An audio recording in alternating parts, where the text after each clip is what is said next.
नारुवल PP7 में लीगी कारकुन के जाँ बहक होने का वाकया। वफाकी वजीर एहसन इकबाल की तहसील हेडक्वार्टर अस्पताल उनकी आमद और एहसन इकबाल ने कहा है कि PTI वालों ने हमारे निहत्ते कारकुन को कत्ल किया है।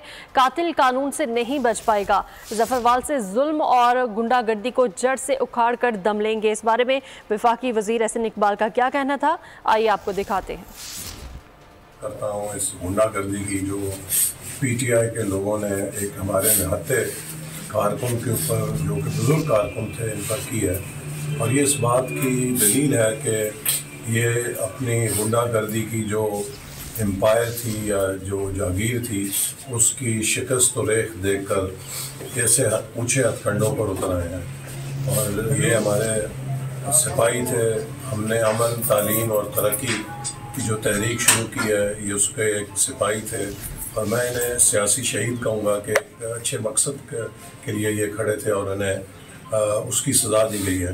और जो कातिल हैं इंशाअल्लाह ताला वो कानून से नहीं बचेंगे। और जो लोग इस पूरे अमल में इनके पस पुश्त हैं, जिनकी आशीर्वाद से ये सब कुछ हो रहा है, उनको भी हम गिरफ्त में लेकर आएंगे। और इंशाअल्लाह जफरवाल से हर किस्म का जुल्म, हर किस्म की गुंडागर्दी को जड़ से उखेड़ के इंशाअल्लाह ताला निकालेंगे। मैं नहायत ही पुरजोर। नारुवाल में PP7 में लीगी कारकुन के जाँ बहक होने का वाकया, इसी बारे में मज़ीद तफसीलात जान लेते हैं। शहजाद हुसैन हमारे साथ इस वक्त मौजूद हैं। जी शहजाद, बताइएगा।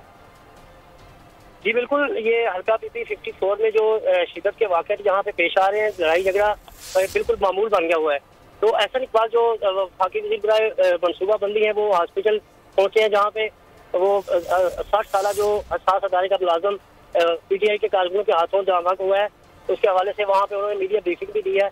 और अपने जितने भी कारकुनों को बिल्कुल आराम से रहने की और इश्तिहार से ना आने की तलकीन की है कि आप पुरअमन रहें, किसी किस्म की दंगा पिछली यहाँ पे नहीं करें, तो आराम से रहें। और जहाँ इस वक्त पुलिस फोर्स के जो है जवान, वो भी उनके हमरा हैं।